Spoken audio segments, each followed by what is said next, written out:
Hello everyone, welcome back to fractal frontier maths.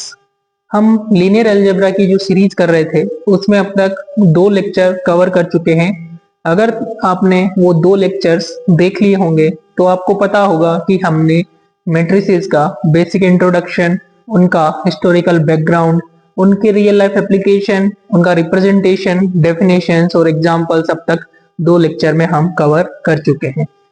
आज के इस लेक्चर में हम एक्सटेंड करते हुए आज पढ़ेंगे हम मैट्रिक्स के प्रकार,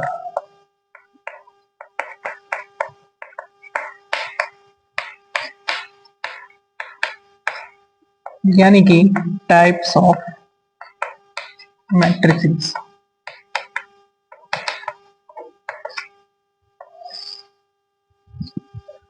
तो अब तक आपने अगर लास्ट टू लेक्चर्स नहीं देखे हैं तो जल्दी से आप उन पहले टू लेक्चर्स को देखें ताकि आपको टॉपिक पढ़ने के लिए मोटिवेशन मिल सके और आप अच्छे से आगे के टॉपिक्स कवर कर सके। वीडियोस का जो लिंक है वो डिस्क्रिप्शन में दिया गया है। तो अब हम देखते हैं मैट्रिसेस के प्रकार। मैट्रिसेस अलग अलग प्रकार की होती है, तो उनके नाम से हम प्रकार को आइडेंटिफाई करके हम उनकी प्रॉपर्टीज के बारे में देख सकते हैं कि उनके डिटर्मिनेंट्स क्या होंगे, उनके आइगन वैल्यूज क्या होंगी, या और कोई प्रॉपर्टीज जो है वो हम देख सकते हैं। तो वन बाय वन करके हम बेसिक से एडवांस तक मैट्रिसेस की जो प्रकार है वो डिस्कस करने वाले हैं। तो सबसे पहला जो प्रकार है उसको हम बोलते हैं रो मैट्रिक्स, मींस पंक्ति मैट्रिक्स।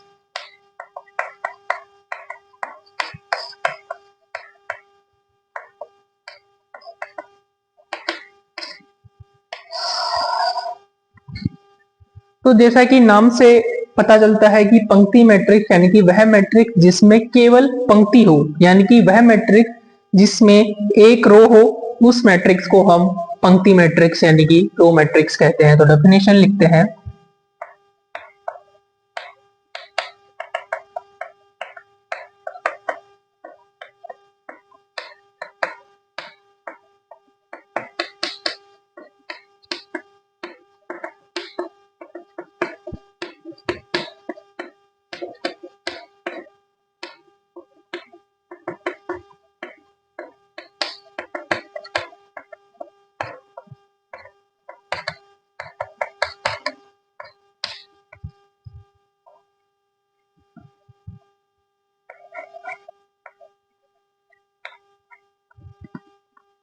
तो डेफिनेशन कि वह मैट्रिक्स जिसमें केवल एक ही पंक्ति यानी कि रो हो, उस मैट्रिक्स को हम रो मैट्रिक्स कहते हैं।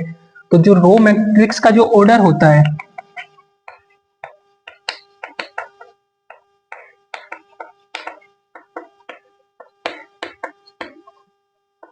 वो होती है 1 क्रॉस n। जनरल जो हम मैट्रिक्स का ऑर्डर लिखते हैं उसको m क्रॉस n से लिखते हैं, जहां m जो होती है वो नंबर ऑफ रोज होती है।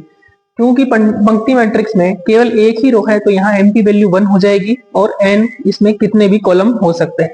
तो इन जनरल जो पंक्ति मैट्रिक्स का जो ऑर्डर होता है वो होता है 1 क्रॉस n।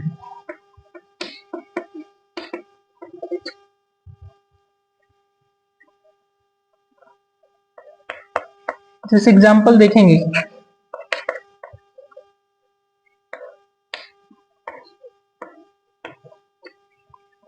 तो ये एक पंक्ति मैट्रिक्स है।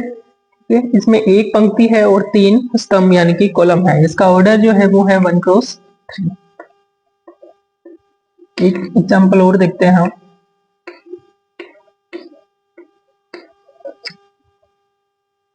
जो मैट्रिक्स बी है वो भी एक पंक्ति मैट्रिक्स है, क्योंकि इसमें एक ही पंक्ति है और कॉलम्स इसमें 5 है। कॉलम्स कितने भी हो सकते हैं, 2 3 4 5, लेकिन जो रो होती है वो केवल और केवल एक रहेगी।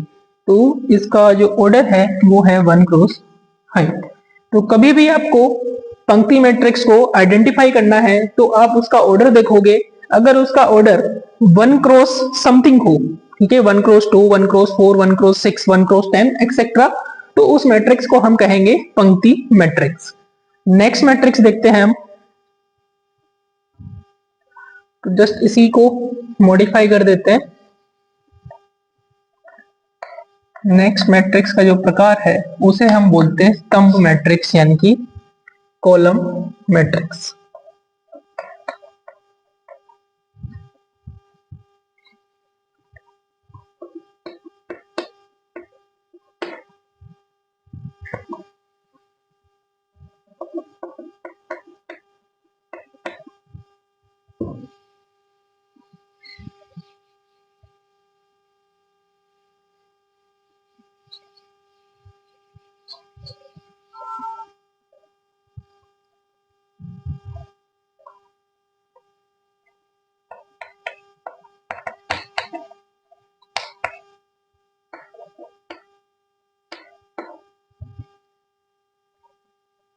तो नेक्स्ट टाइप ऑफ मैट्रिक्स है कॉलम मैट्रिक्स यानी कि स्तंभ मैट्रिक्स।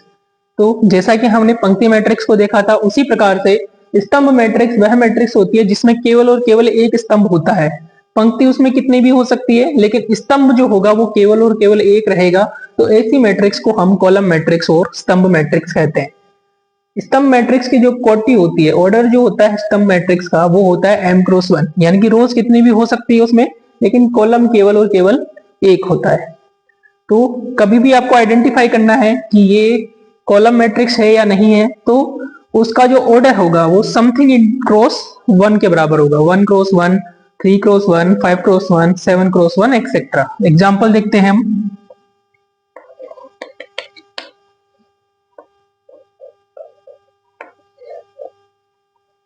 तो जो मैट्रिक्स ए है वो एक कॉलम मैट्रिक्स है जिसमें रोज जो है वो 3 रो है, लेकिन कॉलम केवल एक है। तो ये एक कॉलम मैट्रिक्स है। मैट्रिक्स अगर हम दूसरी मैट्रिक्स वो लिखते हैं, तो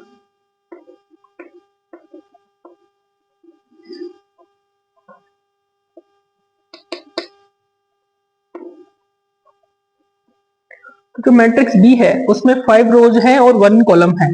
तो जहां पर भी 1 कॉलम होगा उसे हम कॉलम मैट्रिक्स कहेंगे। तो इस प्रकार से हमने पंक्ति मैट्रिक्स देख ली है और स्तंभ मैट्रिक्स देख ली है।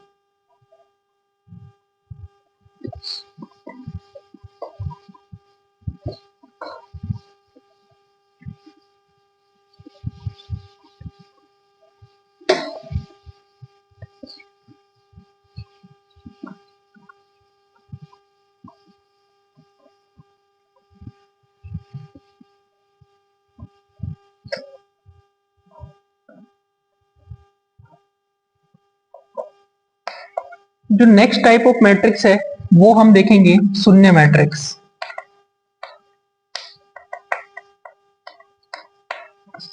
यानी कि नल मैट्रिक्स।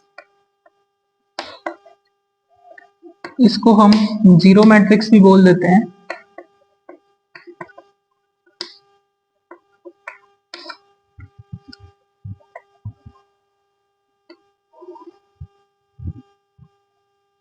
तो ज्यादातर जो मैट्रिक्स की जो टाइप है उनकी डेफिनेशन उनके नाम से ही पता चलती है। जैसे पंक्ति मैट्रिक्स यानी कि एक पंक्ति हो, स्तंभ मैट्रिक्स यानी कि एक स्तंभ हो, शून्य मैट्रिक्स का मतलब होता है वह मैट्रिक्स जिसके सारे एलिमेंट्स जीरो हो, यानी कि जितने भी एलिमेंट्स हैं उसमें चाहे वो किसी भी ऑर्डर की हो, उसके सारे एलिमेंट्स जो है वो जीरो हो, तो उस मैट्रिक्स को हम शून्य मैट्रिक्स कहते हैं।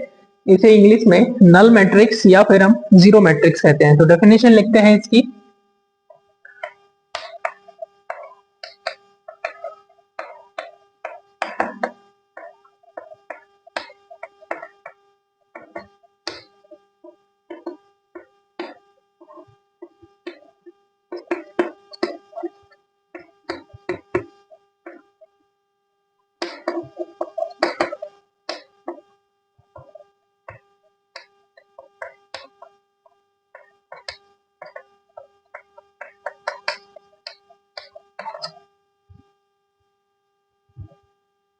तो वह मैट्रिक्स जिसके सभी अवयव जो है शून्य यानी कि जीरो हो उसे ही शून्य मैट्रिक्स, नल मैट्रिक्स कहा जाता है। जो नल मैट्रिक्स होती है उसे जीरो या ओ सिंबल से डिनोट किया जाता है। तो नल मैट्रिक्स जो होती है उसको ओ m×n से डिनोट किया जाता है। तो m×n ऑर्डर हो गया इसका, और इसका मतलब हो गया कि इसके सारे एलिमेंट्स जो है वो जीरो है।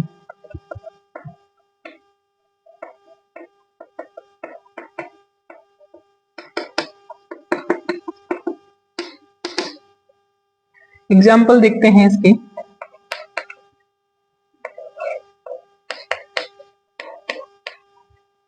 सिंबल से पता चलता है कि हमें नल मैट्रिक्स को देखना है जिसमें 2 रो और 3 कॉलम है।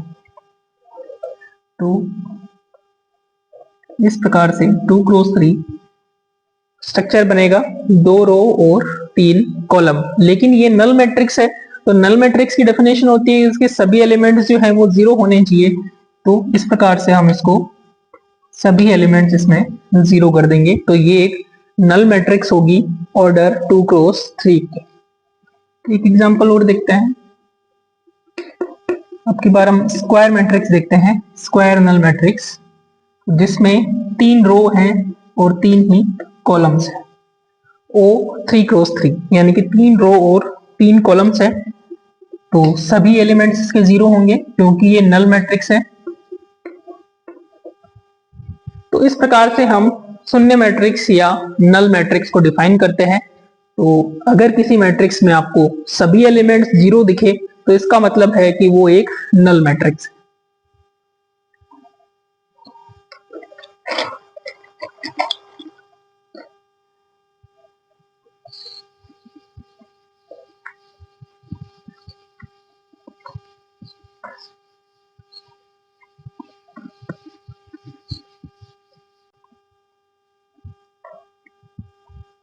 नेक्स्ट टाइप ऑफ मैट्रिक्स देखने के लिए हम पहले एक डेफिनेशन देखते हैं कि जो मैट्रिक्स होती है उसमें कुछ एलिमेंट्स होते हैं स्पेशल, उनको विकर्ण अवयव बोलते हैं। जैसे कि एक रेक्टेंगल होता है,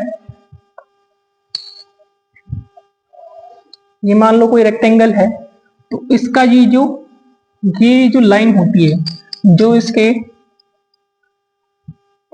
सम्मुख शीर्षों को कनेक्ट करती है, तो ये लाइन को हम मुख्य विकर्ण कहा जाता है। विकर्ण ये भी होता है, लेकिन हम इस विकर्ण को मुख्य विकर्ण कहते हैं किसी भी आयत का। और हमने देखा है कि जो मैट्रिक्स होती है उसको रेक्टेंगुलर आरे यानी कि आयताकार क्रम में लिखा जाता है m क्रॉस n में। तो इस प्रकार से ये जो एलिमेंट होंगे मैट्रिक्स के जो कि मुख्य विकर्ण पर स्थित होंगे, उन अवयवों को हम विकर्ण अवयव यानी कि डायगोनल एलिमेंट्स कहते हैं। तो पहले हम डायगोनल एलिमेंट्स को डिफाइन करते हैं और उसकी सहायता से मैट्रिक्स का नेक्स्ट टाइप डिस्कस करते हैं।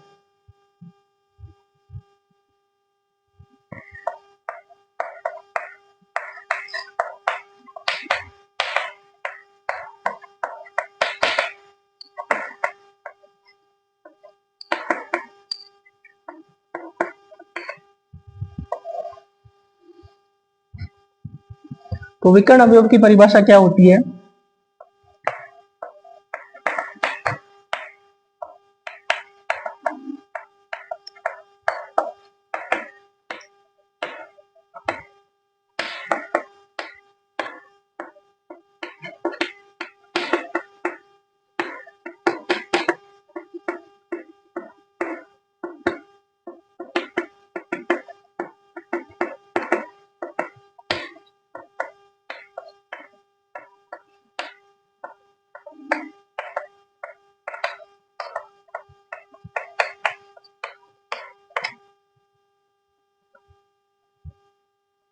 तो किसी मैट्रिक्स ए की मुख्य विकर्ण पर स्थित अवयव जो है उस मैट्रिक्स के विकर्ण अवयव डायगोनल एलिमेंट्स कहलाते हैं। तो इसके लिए जनरल फॉर्म लिखते हैं, यदि A equal to A I जे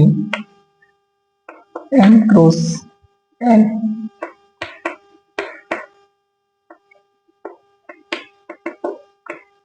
कोई आपको मैट्रिक्स दे रखी है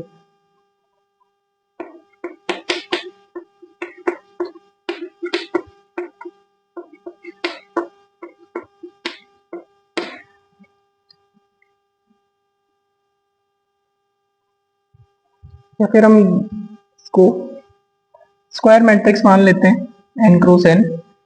तो अगर A जो है स्क्वायर मैट्रिक्स है ऑर्डर n क्रॉस n की, तो इसके जो विकर्ण अवयव जो होंगे वो होंगे A I I, जहां I जो है वो 1 से लेके n के बराबर। तो अगर कोई स्क्वायर मैट्रिक्स आपको दे रखी है A I J n cross n, तो उसके जो डायगोनल एलिमेंट्स है वो A I I से दिए जाएंगे। तो जैसे अगर हम इसको जनरल फॉर्म में लिखें,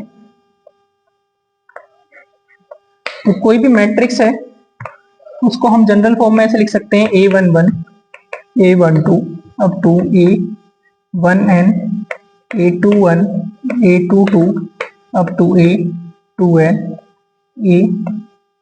AN1 AN2 up to ANN। ये जो है n क्रॉस n की एक स्क्वायर मैट्रिक्स है, ठीक है। तो इसको जनरल फॉर्म में इस प्रकार से लिखा जाएगा, इसके जो मुख्य विकर्ण पर स्थित जो अवयव है ये अवयव ये इसके क्या कहलाएंगे, डायगोनल एलिमेंट्स। तो जो मुख्य विकर्ण पर स्थित अवयव है A11, A22, A33 and so on ANN, तो ये इसके डायगोनल एलिमेंट्स कहलाते हैं, विकर्ण अवयव कहलाते हैं। इसकी सहायता से हम मैट्रिसेस का नेक्स्ट टाइप देखते हैं, जिसको हम कहते हैं डायगोनल मैट्रिक्स।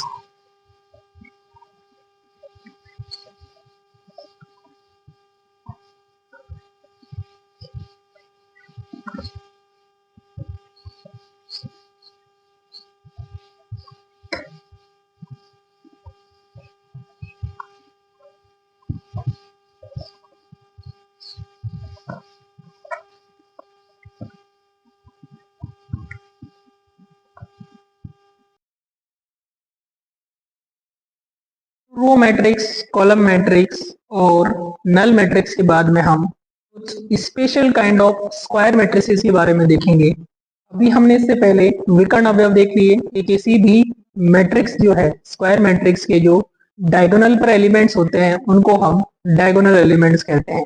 उसकी सहायता से हम नेक्स्ट काइंड डिस्कस करेंगे। जो नंबर 4 है वो है आपका विकर्ण मैट्रिक्स।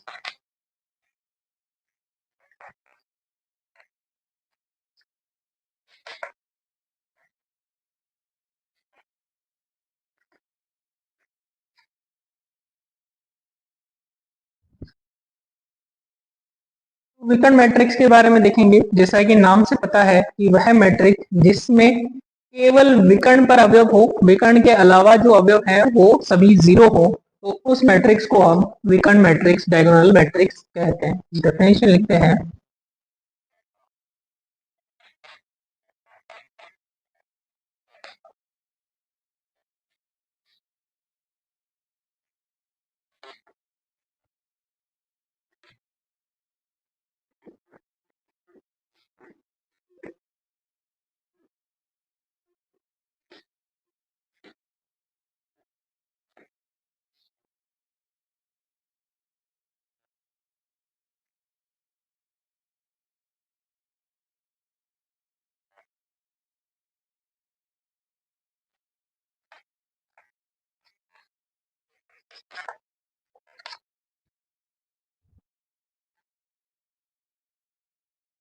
वह मैट्रिक्स जिसके मुख्य विकर्ण के अलावा सभी अवयव क्या हो, जीरो हो, तो उस मैट्रिक्स को हम विकर्ण मैट्रिक्स कहते हैं। या ऐसे भी कर सकते हैं कि वह मैट्रिक्स जिसके केवल मुख्य विकर्ण पर नॉन जीरो एलिमेंट्स हो, बाकी सभी जगह जीरो एलिमेंट्स हो, तो वह मैट्रिक्स डायगोनल मैट्रिक्स यानी कि विकर्ण मैट्रिक्स कहलाती है। इसके लिए हम कुछ प्रॉपर्टीज लिखते हैं। यदि A11, A22 and so on ANN किसी वर्ग मैट्रिक्स की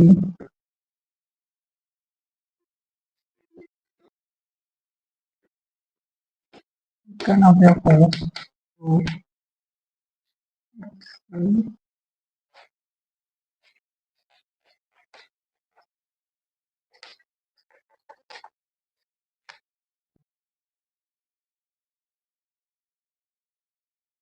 डेफिनेशन को थोड़ा चेंज कर लेते हैं, क्योंकि जो विकर्ण मैट्रिक्स है हम केवल स्क्वायर मैट्रिक्स के लिए डिफाइन करते हैं, तो इसे लिख देते हैं वह वर्ग मैट्रिक्स जिसके मुख्य विकर्ण के अलावा सभी अवयव शून्य।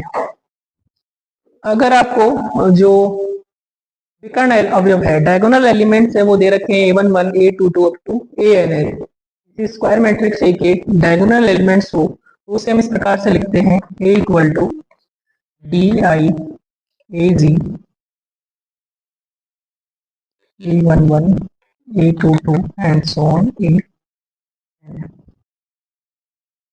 तो मैट्रिक्स को हम इस प्रकार से भी लिखते हैं अगर वो डायगोनल मैट्रिक्स है। अगर आपके पास ये लिखा हुआ है DIAG यानी कि diagonal A11, A22 and so on ANN, तो इसका मतलब है कि ये एक डायगोनल मैट्रिक्स के बारे में बात कर रहा है। तो डायगोनल मैट्रिक्स के जो एलिमेंट्स हैं, डायगोनल एलिमेंट्स, वो है A11, A22 up to AN। या फिर हम इसको ऐसे भी लिख सकते हैं, इसको अगर जनरल फॉर्म की बात करें, ए को हम लिख सकते हैं इस प्रकार से, इसका डायगोनल एलिमेंट्स है A11, A22 और जो आखिरी अवयव है वो है AN। ऑर्डर है इसका n क्रॉस n।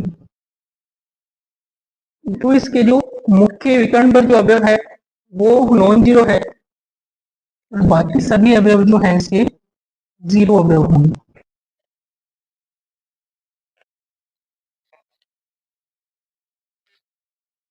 इस प्रकार से हम डायगोनल मैट्रिक्स को रिप्रेजेंट करते हैं।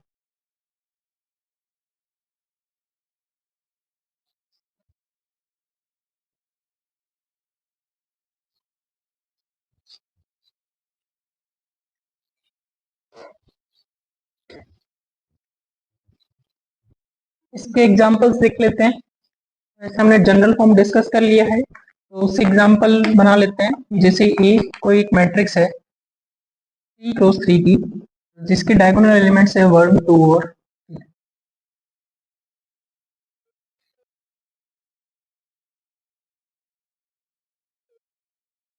तो ये एक डायगोनल मैट्रिक्स है जिसके डायगोनल एलिमेंट्स है 1 2 और 3। बाद में एक एग्जांपल और देख लेते हैं।